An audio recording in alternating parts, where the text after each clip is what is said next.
Ce sont des images horribles, bien évidemment, qui n'ont pas de place dans un cadre sportif ou dans une enceinte sportive ou même dans la vie de tous les jours.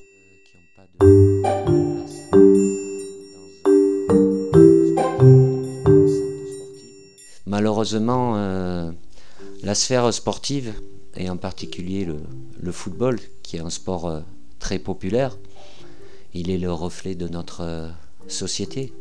Je ne vais pas vous dire qu'il n'y a pas ceci, qu'il n'y a pas cela.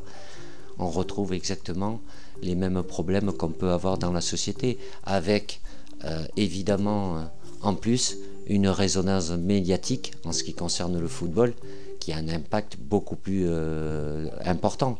Le stade, un stade de foot, c'est un lieu, ça doit être un lieu familial et où les familles et les enfants en particulier doivent avoir la tranquillité, la sérénité, la sécurité de pouvoir y venir pour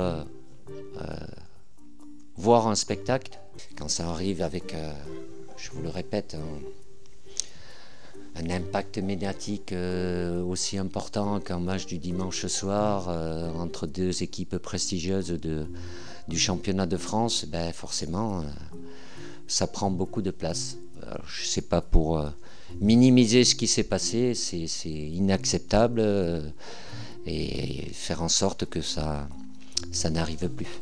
Et quel est votre regard plutôt sur le partage des responsabilités entre l'association des supporters, la ligue de foot, le ministère? Je ne vais pas dire c'est plus la faute de l'un ou de l'autre.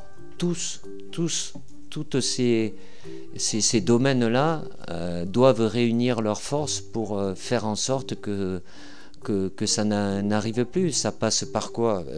Certainement de la prévention, certainement les sanctions lourdes qui amènent peut-être ces personnes-là, même si je ne suis pas sûr que ceux qui font de tels actes ont la capacité de réfléchir, mais au moins de faire en sorte que voilà, il y a dans la vie de tous les jours, dans la société, il n'y a pas à voir ça, et dans une enceinte sportive non plus.